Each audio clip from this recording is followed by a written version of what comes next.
Hello, this is the Measures of Dispersion worksheet, which covers the idea of what happens when you add, subtract, multiply, or divide numbers in a data set by some number, some other value. So you were given a set of data. These are supposed to be like advanced place statistics class scores or something, right? So these are like, I don't know, exam scores or something. But they give them to you straight away, and I'm going to cover how to find the mean, median, and these other things by hand first. That's what I want to do on question number one. And then you'll see on the rest of the questions, we're going to talk about what happens when you change the values in the data set, if you add a number or multiply by a number or whatever.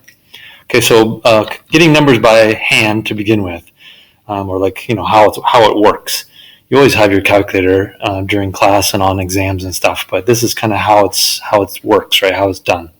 Okay, so find the mean. We all know how to find the mean. You add them up and divide by how many you have. So we have 10 of these things. I'll add those all up on my calculator and divide by 10, right? So maybe I'll do a little mean notation over there. That would be the sum of all the little individual pieces and then divided by 10. And we will get 71.5. I'm just going to kind of give you the answers as we go. So hopefully you've tried to work this out on your own, and then now you're just checking your work and listening to the explanation of it. Okay, so then the median. For the median, I want to rearrange the numbers in order. They need to be rearranged in order, and there's 10 of them, so I'm going to go 5 on each side, 5 that side, 5 this side, and you're looking halfway in between the fifth and the sixth. If it was an odd data set, an odd number of values, then that number that you come up on in the middle would be your median. But now I'm going to kind of average those two and get a median of 72. All right, now the range, that's easy, 65 to 77. I'll write that over here. Range equals 77 minus 65. That's 12. And then we have variance and standard deviation. Now this, by hand, is a little more involved. Not hard, but let me write out what you would do. So to get variance, I'll write VAR for variance. This is like the one step before you get standard deviation. So what you would do is you have to take the mean, which you've already calculated, 71.5, subtract that from every single data value. So I'm going to kind of do it one by one. I'll just do a couple of these so you can see. But you take 65 minus the mean, square it. So these are giving you like little differences, little residuals. And since sometimes they're negative, you want to square them so they end up being positive. And then we want to add all those up. Now we've done this, or I've shown this on another video earlier in this class. When I did the TI Inspire, I did all of it kind of on the TI Inspire using columns and lists, but I did the same process.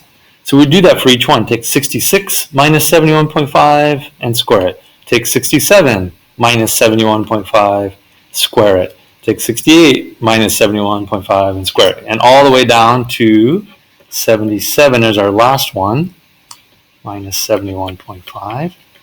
Take that difference and square it. So these are all the squares of the residuals. We want to add them all up, which we did on top. And then we're going to divide by our n minus 1. If it was a true average, we would divide by 10. But since for variation, for the variance, and for standard deviation, we want to allow a little extra room for error. Introduce a little extra error. We have we use n minus 1. So instead of 10, we're going to divide by 9 instead.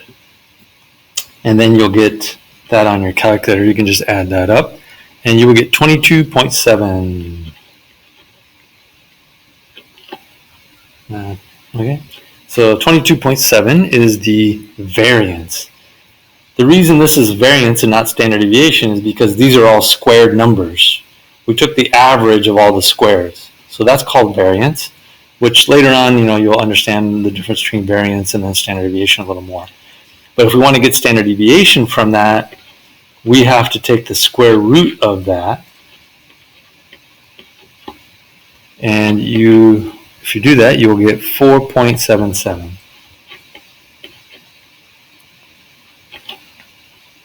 Okay, so we found all those by hand, pretty much. I mean, yeah, I had to throw this in my calculator or whatever to add them up, but that's how it works, right? That's how variance and standard deviation. You should know how these all work. You should be able to find, Q1 and Q3 and minimum, maximum, and how the standard deviation calculation works. You should know that. Okay, now what happens to a data set, or what happens to these statistics if we add 15 to every single value in the data set? So if I change my 74 to an 89 and an 88 and etc., right? You added 15 to every single point. I'm not going to go through it all again. There's a shortcut, and it's logical on how this works. So if you added 15 to everything, think about, let me move this down. Think about, let's say I went from 65 to 77. And I just kind of generally do it that. Let's say we had a box plot or something, right, that kind of went from 65 to 77. If I add 15 to every single data point, that means this whole set of points is going to increase by 15. So the 65 would increase, right, by 15 up to 80. And the 77 would increase by 15. And what are we at? 80, 92? I got that right? Yeah, 92. Okay. 92. And that would be kind of our range, right? I'm not doing a full box plot, obviously. I don't know the quartiles or anything. I'm just kind of showing you the spread of it, right? And the location of the data, right? So if we added 15, the whole set moves up together. Every single data point, no matter where it was and no matter which one you have, they all move up together. So they're increasing at the same amount. So what happens to the mean, like our mean was here, what happens to the mean? Well, it just increases by 15 as well. So I can immediately know my mean. Let me pull this up, sorry. I immediately know my mean of adding 15 to this set is going to be what I had before plus 15. So that's 86.5. Right? Same thing with the median. The median will also go up by the same amount. So add 15 and you get 87. Right? They just increase by the same amount. Okay, now the range. Let's talk about the range and the standard deviation.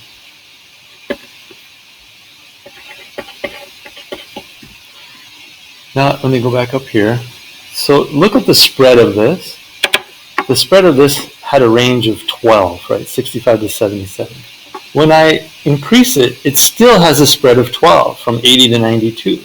So the spread didn't really change. It stayed at 12, went up to 12.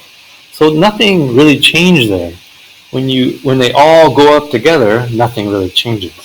So the range is still 12. Range is still 12, and my standard deviation is still 4.77. Okay? So same thing, what happens if we subtract 5? Well, same process. The whole thing's just going to shift down 5. So my mean from 71.5 would have went down 5. So subtract 5, what do we get? 66.5. Gotta think sometimes, huh? Yeah, okay, so that's right. My median from the 72 would have gone down 5. So that's 67. My range never changed because all I did was subtract a number. And standard deviation would stay the same as well. No change there at all. Okay. Now, what happens if I multiply by a number? Up here we had add, subtract. So addition, subtraction, the center will change. It'll go up or down. The spread, no change whatsoever, right? There's no change. All right, now for multiplying. What happens if I multiply? Let me go back up here. We're going to multiply by 10. I don't know where to put it. Maybe you just have to imagine a little bit. If I multiply 65 by 10, now I'm at 650. I'm just going to make kind of a separate one here down the bottom, just to kind of a thought process a little bit, right? So if I multiply that by 10, my lowest number is going to go to 650. This is 660, etc., all the way up to 770. So now we're going to have data values from 650 all the way up to 770. Now, the way I drew it doesn't look like it's more spread out, but obviously it is, right? So what happens to the mean? Well, the mean used to be like 71.5. If I multiply every single data value times 10, that's 71.5. You can see, if I multiply that by 10, that's 715. You can see 715 is going to still be right in that middle, which it is. So kind of what you did above here, you just, whatever you do to the numbers, you do to the center. That's the same thing here. If you multiply by 10, you multiply your center by 10. So my mean, move this up, my mean used to be 71.5. I'll multiply it by 10 and get 715. My median used to be 72. So you just multiply by 10 and you get 720, right? What about spread? Now let's talk about range. Well, when you're doing range, you can actually do it, right? So you don't have to guess. If you're ever on a test and you forget, you can just actually do it. Take the low number, take the high number, multiply by 10, see what you get. Okay, so 650 to 770, that's like 120. It used to be 12, right? Now it's 120. 12 to 120. What happened? Well, you multiply by 10. So this is 120. It used to be 12. Now it's 120. Take what we had before, multiply by 10. So now you're multiplying as well. And then standard deviation. We used to have 4.77.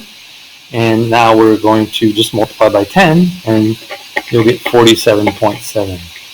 You could go through this whole process again, right? It's very time consuming. You don't really want to do it.